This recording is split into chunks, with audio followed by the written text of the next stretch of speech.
고양이 홍수준 TV입니다. 자, 이번 시간은요, 그 가장 비싼 종부세를 내는 곳은 어딜까요? 종부세라고 하면 종합부동산세. 종합부동산세인데, 참 여러분들 나 진짜 그런 아파트 한 번이라도 소유해봤으면 좋겠다. 네. 고급 주택 한번 소유해봤으면 좋겠다. 또 이제 서민분들은 또 그렇게 생각하시잖아요. 근데 또 부자분들은 또 부자 나름대로의 고민이 있다. 그렇죠. 예. 근데 또 우리 콘스탄트님 이거는 또 네. 어떤 얘기인가요? 또 한번 좀. 예를 들어서 네네네. 종합부동산세는요. 네네. 주택이 두 채 이상, 서울 지역 같은 경우 네네. 두 채 이상 있으면 폭탄을 맞습니다, 매년. 와. 그런데 주택이 한 채만 있어도 폭탄 맞을 수 있어요. 네네. 왜냐? 주택의 공시가격이 높으면 폭탄 맞는 거예요. 근데 주택의 공시가격도 높은데 주택이 두 채가 있대. 네. 그러면 아주 핵폭탄을 맞는 건데 네. 그럼 한 채만 있으면 상관없어요? 한 채가 있는데 싸면 괜찮아요. 11억 원 이하면. 11억 원 이하면 압구정동 아파트 저런 건 어떻게 돼요? 그 11억 원 넘죠. 그래서 36억 이렇게 하는데. 36억이 뭡니까? 40억, 50억, 60억. 아니 33평이 36억. 네. 최근에 산 형이 있거든요. 예, 그러면 저 종부세 내야 돼요. 종부세 얼마나 낼까요? 그러면? 종부세 11억, 1주택이라면 11억 원을 초과하는 것에 대해서 세금을 내야 돼요. 근데 36억 원이 네. 시가잖아요. 네. 공시 가격은 좀 떨어졌을 거야. 떨어져요. 25억이나 네, 정도. 네. 25억이니까 네. 11억 뺀 14억에 대해서 세금을 내는 거예요. 14억을? 네, 알아보도록 하겠습니다. 와. 결국 뭐냐면은 네. 그 지금 네. 아파트 공시 가격 네. 아니면 공동주택 공시 가격, 왜냐하면 아파트만 있는 게 아니거든요. 빌라트라는 것도 있고 고급 빌라 네. 이런 것들도 공동주택이거든요. 그 주택의 종부세는 결국 공시 가격이 높으면 네. 폭탄이 되는 거예요. 네. 네. 그래서 종부세 기준이 되는 공시 가격이 과연 네. 어디가 높은가 한번 그거 알아보는 거예요. 종합부동산세 산출은요, 주택의 공시 가격 곱하기 세율이에요. 세율. 네. 네. 그러니까 세율은 정해져 있잖아요. 네. 공시 가격이 오르면 어때요? 네. 폭탄이라는 거죠. 어떻게 되는지 알아보겠습니다. 종합부동산세율이 이렇게 되는 거예요. 아까 물어보셨잖아요. 네. 25억 원짜리다. 네. 그럼 11억 원을 뺀 네. 나머지 14억 원이잖아요. 네. 네. 그럼 여기에 걸려요. 1.6%. 1.6? 1.6% 세금을 내요. 네. 그럼 어떻게? 그죠? 어떻게 돼요? 그럼 14억 원에 대해서 네. 1.6이면 대략적으로 그 3천만 원이 좀 안 되겠죠? 3천만 원 좀 안 되겠죠? 예. 그래서 780만 원을 뺀다면 다 빼는 2천만 원 내외를 내는 거죠. 1년이요. 매년. 매년. 그렇죠. 근데 중요한 것은 1주택인 경우가 이렇다는 것이고, 만약에 2주택이라면 3.6%예요. 엄청나죠. 빨리 지금 파야 네, 돼. 그렇습니다. 그러다 보니까 종합부동산세율은 1주택인 경우도 부담스러워요. 네. 0.6에서 네. 3%인데 예. 2주택, 서울 지역 2주택이다. 그러면 뭐 1.2에서 6%입니다. 근데 예. 이거만 내는 게 아니에요. 예. 종합부동산세는 농투세도 20%를 내야 돼요. 농특세가 있어요. 예, 20%. 그러니까 3.0이 아니라 3.6%예요. 1주택인 경우 최고가. 법인으로 사면 안 되겠다. 그 다음에 네. 농투세 네. 2주택, 서울 지역 2주택이다. 그러면 네. 7.2%예요. 7.2%. 예.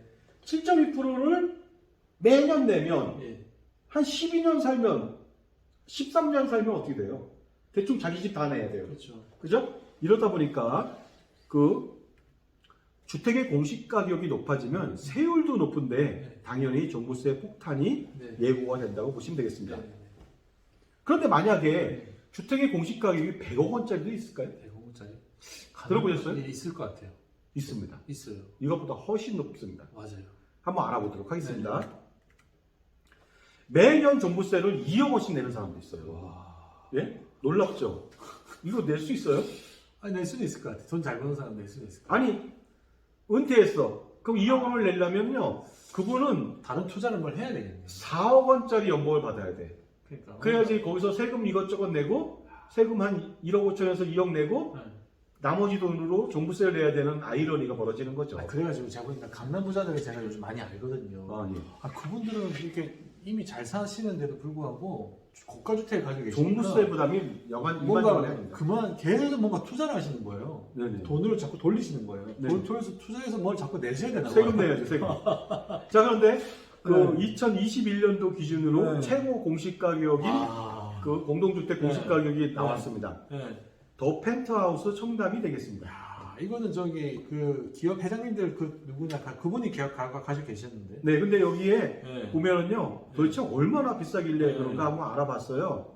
그랬더니 2층인 경우에는 82.88평이거든요. 네. 근데 공시가격이 2층이 제일 싼가 봐요. 59억 5,600만 원. 이랬을 때 주택이 한 채다. 예. 종부세가 얼마나 나오냐면요. 8,388만 원. 8,300. 와. 네. 예. 이거를 매년 내야 돼요. 근데 이거보다 더 내겠죠, 다음에는. 네. 올라갈 테니까. 2층에 살아도 종부세가 거의 1억 원에 육박합니다. 네. 근데 4층에 살잖아요. 네. 그러면 똑같은 평수인데 66억 원이에요. 공시가격이. 아, 더 올라. 올랐죠. 그러면 종부세는 얼마예요? 1억 원 넘깁니다. 1억 8만 원. 야. 한 해만 이렇다는 거예요. 네네. 다음에 더 비싸요. 네. 그 다음에 이번에는요. 네. 6층으로 가보겠습니다. 네. 근데 이거 왜 자꾸만 홀수층은 안 나오나요? 네? 2층, 4층, 6층. 몰라요. 이 복층이에요, 복층. 아, 복층이에요? 네네. 아, 높이가, 여기가. 네, 높이가 7m예요. 아. 거실 높이가 7m. 자, 네. 똑같은 평수인데요. 네.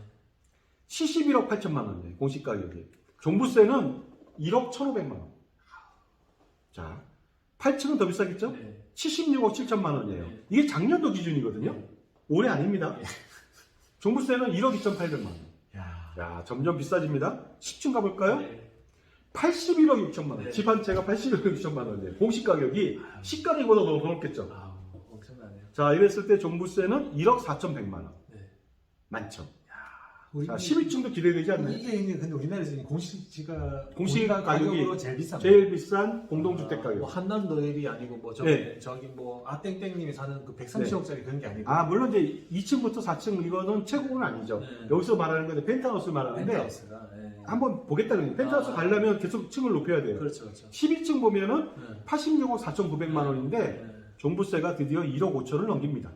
아. 그죠? 보통 사람은 연봉도 저렇게 받기가 어려운데 엄청나죠? 근데 뭐 저기 사시는 분들은 뭐 연봉이 뭐 5억 10억 할 것 같은데. 5억 10억 갖고는 저거 못 냅니다. 못 세금 내고 이거 내고 생각이 어떻게 있을 거예요? 자, 그거보다 훨씬 벌어야 되겠죠? 14층 같은 경우에는 똑같은 평수인데 91억 3,900. 네네. 종부세는 1억 7천에 육박합니다. 이게 전년도 기준이에요. 자, 그 다음에 한 번 더 알아보면 16층. 예. 거의 다 이제 올라가고 있습니다. 예. 97억 1천만 원. 예. 그래서 종부세는 1억 8천만 원을 넘겼습니다. 8천. 네, 엄청나죠? 예. 아니, 아까도 말씀드렸듯이 연봉 1억 8천 받기도 어려운데 네네. 종부세만, 네. 소득세 아니에요. 네. 종부세만 네. 이 정도입니다. 18층 볼까요? 100억을 넘깁니다. 102억 8천만 원.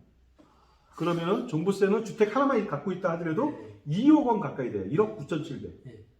자, 그 다음에 이제 대망의 네. 최고로 비싼 가격은 어딜까요? 그러면은요. 네. 그 다음에 종부세가 얼마일까요? 바로 여기입니다. 그 아. 펜트하우스 상담에 20층. 펜트하우스니까 넓겠죠. 몇 평이에요? 123.34평이죠. 네. 공시 가격이 얼마입니까? 한번 직접 163억 2천만 원. 예, 종부세 가격 얼마 나올까요? 와. 얼마입니까? 4억. 4억 1232만 원. 한 해에 내는 게 이만큼입니다. 아니 그 장땡땡님이랑 고땡땡님이 이런 데 사시더라고요. 아, 그러세요? 근데 그분들이 저번에 맨날 이게 나오는 기사를 보니까 이 정도 가격에 사시더라고요. 아, 그건 시가고 네. 여기 공시가예요. 공시가가 163억이니까 그러면 거의 시가는 한 200억? 200억도 넘는 거죠. 200억 넘는 거예요. 예. 야. 자, 근데 네. 만약에 올해 공시 가격을 30% 올린다는 썰이 있어요. 네. 그러면 도대체 와. 펜트하우스에 사시는 분은 종부세를 올해 5억 8,858만 원 내요. 와. 주택 하나만 갖고 있다고. 놀랍죠? 그거 이제 낮은 집으로 가야 되나요? 글쎄요, 뭐 저 같으면 걱정스러워요. 저거 팔기도 어려울 것 같은데. 근데 저 같으면 사실 이런데 사실 은퇴를 하셨잖아요. 은퇴를 네. 하신 분들은 굳이 이렇게 서울에 없어도 되잖아요, 사실. 은퇴하신 분들은 진짜 돈이 많지 않고서는 종부세 못 냅니다. 그러니까요. 돈이 은퇴하신 아무리 분들은 많아도. 사실 전원주택 하셔도 될 것 같아요. 근데 서울에 살고 싶어 하세요. 자, 근데 만약에 펜트하우스에 사시는 네. 분이 네. 주택이 두 채라면 어떻게 할까요? 돼요? 예를 들어서 그 네. 강남에 네. 뭐 25평 아파트 하나 갖고 있어요. 추가로 네네. 30억짜리 아파트 갖고 있다고 네. 보겠습니다. 그러면요, 네. 종부세는요, 네. 주택 공시가격 곱하기 네. 7.2%까지 내야 되거든요. 네. 그러다 보니까 종부세 한번 알아보도록 하겠습니다. 193억 2천만 원에 대해서 종부세 산출합니다. 네. 근데 1세대 2주택이잖아요. 네. 그러면 빼주는 게 6억밖에 안 빼줘요. 기본공제.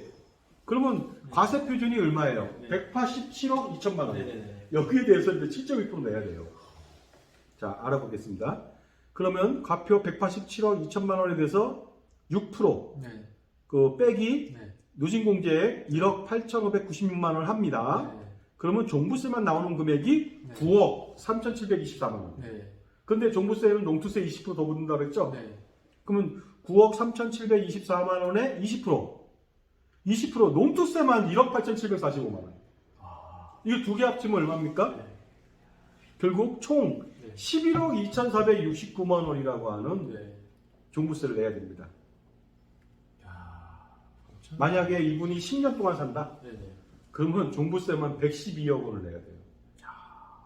근데 10년 더 살 수도 있잖아요. 네네. 그죠? 10년 살면서 매년 10%씩 종부세가 상승할 수도 있잖아요. 네네네. 그죠? 그러면 종부세를 10년 동안에 179억 원을 내야 됩니다. 야. 엄청나지 않을 수가 없겠죠? 아니, 이렇게 되면 네. 아, 인대 신고해야 되군요. 그러다 보니까 아, 네네. 뭐 여기서 뭐 네. 그 종부세를 가장 많이 내는 그 공동주택 공시가격을 네. 알아봤는데 네네네. 결국 1주택만 가져도 네. 종부세가 엄청난데 만약에 그런 분들이 2주택이다. 그러면 반드시 주택 하나를 어떻게 해야 돼요? 증여를 하든지. 팔아야 되는데 팔면 또 네. 저기 양도세가 폭탄 맞잖아요. 네네네. 그러니까 어떻게 해야 되나? 증여를 해야 되겠죠. 그것도 반드시 4월 30일 전에 증여해야 됩니다. 왜 그럴까요? 왜요? 4월 30일 날 공동주택 가격이 오르는 날이에요. 아, 오른다는 거. 오르기 전에 해야 되겠죠? 그러다 보니까요. 네. 뭐 공시 가격이 펜트하우스가 아니더라도 네네. 강남에 뭐 3구에 아파트가 두 채가 있다. 네. 그러면은 종부세에서 벗어날 수가 없습니다. 맞어요. 죽을 때까지. 종부세는 죽을 때까지 되죠? 네. 그러다 보니까 효과적인 사전 증여 전략을 빨리 세워야 되고요. 네. 그 다음에 증여와 동시에 네. 상속세 마련 전략도 동시에 세우는데 네. 바로 크로스 플랜 전략, 제가 주창한 네. 그 전략에 의해서 세운다면은 네. 정말로 미리만 그 컨설팅을 받아서 설계를 한다면 네. 수십억 원 이상을 절세할 수 있는 바로 지름길이 됩니다. 그런 것도 있는데 네. 여기서 갑자기 드는 질문인데요. 네. 저렇게 비싼 집에 굳이 안 살고 네. 그런 것도 있지 않습니까? 그 어떤 팔고 그거를 판다기보다는 팔면 양도세를 내야 되는데. 양도세? 아니 근데 차라리 이런 제가 이렇게 비싼 높은 집에 사는 것보다 차라리 저런 집에 아니 그러니까 처음부터 저런 집에 안 살고 그런 분도 있어요. 네, 저런 저기 집에- 네. 외곽에 2,000평짜리 집에 사는 분도 있어요. 2,000평? 네. 그러면 저 집값이 싼가요? 아니 땅값이 좀 싸죠 상대적으로. 근데 제가 알아본 결과 그 강남을 선호하는 이유가 있죠. 왜요? 동네가 좋으니까 거기서 살고 싶은 거예요. 아니 근데 이미 애들은 다 자랐잖아요. 네. 그럼 학군이 필요가 없잖아요. 그리고 이제 직장이 다 끝났어요. 네. 그러면 이제 굳이 직장 가까운 데가 필요가 없잖아요. 근데 네. 그거는 우리 생각이고 우리 생각에 강남 사람들 그런 생각 안 해요. 강남은 학군만 좋아서 거기 네. 사람이 살고 싶은 데가 생활 아니에요. 인프라가 좋아서. 각종 쇼핑부터 시작해서 네. 모든 인프라부터 네. 해서 편의시설 뭐 이런 것들이요 워낙 좋고 더 중요한 게 있어요. 뭐요? 심리적인 아 심리적인. 우월감이나 아, 그 만족감 그런 거를 포기할 수가 없는 거군요. 그것 때문에 네. 거기서 사는 거예요. 아. 그러니까 그분들의 입장을 저희가 대변할 수는 없는 거예요. 네. 금방 알 수는 없죠. 네. 그러니까 그런 어떤 뭐랄까 만족감을 느끼기 위해서 거기서 살았는데 주택이 두 채다. 그러면은 만족감보다 자괴감이 더 오죠 이제 종부세 때문에. 그렇죠, 그렇죠. 그러니까 효과적으로 만족감도 높이고 네. 어때요? 그 자괴감도 없앨 수 있는 맞습니다. 전략을 빨리 세우는 게 좋겠죠. 네, 낫다. 네. 그렇군요. 야, 근데 또 갑자기 드는 질문이 또 있는데요. 네. 근데 이거는 이제 집을 깔고 앉아 있는 거잖아요. 그렇죠. 차라리 이게 어떤 수익형 빌딩이라면 어땠을까요? 빌딩. 그럼 근데- 거기서는 근데 월세로 나오잖아요. 월세로 나와서 그 세금이라도 낼 수 있는 뭔가 그게 있잖아요. 아 근데 이제 네. 강남도 네. 아파트가 두 채면 하나 월세를 줘요. 두채 주는데 네. 중요한 거는 그 주택에 투자하시는 분들이 있고 네. 주택은 한 채만 갖고 빌딩에 투자하시는 분들이 계죠. 꼬마 빌딩에 그렇죠, 그렇죠. 그렇죠. 그건 이제 사람마다 다르니까. 근데 빌딩을 가져도 주택 하나만 갖고 있다 하더라도 이분은 종부세 부담은 없지만 네. 상속세 부담이 생겨요. 빌딩 때문에. 그럼요. 아. 그러니까 주택 두 개 갖고 있으면은 네. 상속세는 먼 미래지만 당장 매년 두들겨 맞아요. 종부세는. 아, 둘 다 리스크가 있는 거예요. 뭐 어떤 게 좋다고 보세요? 아니 좋은 건 없어요. 좋은 그냥 건 자산이 많으니까 가격이 오를 것 같으니까 빨리 뭔가 필요해야 돼, 현금 흐름이 세금을. 생기니까. 그래서 빌딩은 현금 흐름이 생기지 않아요? 근데 아파트보다는 월세를 더 많이 받지 않을까요? 아 근데 그것도 아니더라고요. 아니더라고요? 예. 또 공실도 있고, 공실도 있고. 네 그다음에 네. 가격은 높은데 네. 수익은 별로 안 나오는 경우도 안 있어요. 나오는 경우도 있고. 예 그렇게 아니, 된다면 뭐 강남이 또 연수익률 따져보면 2, 3%도 안 되는 수도 있고 뭐 그렇다고 하더라고요. 일단 요새는 이제 공실이 많은 경우도 있겠지만요. 네. 공실이 없다 하더라도 네, 하도 이 공시 가격이 공시지가가 올라서 네. 그거 대비해서는 수익이 엄청 떨어집니다. 떨어진다. 네, 그런 부분이 있다 보니까 예. 어쨌든 사람마다 주택을 두 채, 세 채 투자하신 분도 있고 네. 주택을 한 채에다가 상가나 아니면 이런 빌딩을 투자하신 분도 있는데 네. 모두가 다 네. 그 종부세 또는 네. 상속세에 노출돼 있다는 거. 네. 그러다 보니까 효과적으로 그런 전략을 세워서 그 증여나 종부세나 아니면 상속세 절세 전략이 정말로 필요한 거죠 지금 시대는. 아. 그리고요 네네. 그 4월 30일 전에 반드시 해야 되고요. 또 내년도가 되면 취득했을 때 실거래가로 취득세를 내야 돼요. 네네네. 이게 놀랍죠. 그러면 네. 지금보다 2배 더 낼 수도 있어요. 그렇기 때문에 4월 30일 전 내년은 말도 안 되고 빨리빨리 준비하시는 게 좋겠죠. 네, 뭐 여기 계신 분들 중에 예. 아직 주택에 대한 증여와 상속에 대해서 또 고민이 계신 분들이 있다면 또 콘스탄틴 김하고 한번 상담해 보시면 좋으실 것 같습니다. 하여튼 뭐 시청해 주신 분들께 감사드립니다. 고맙습니다. 감사합니다.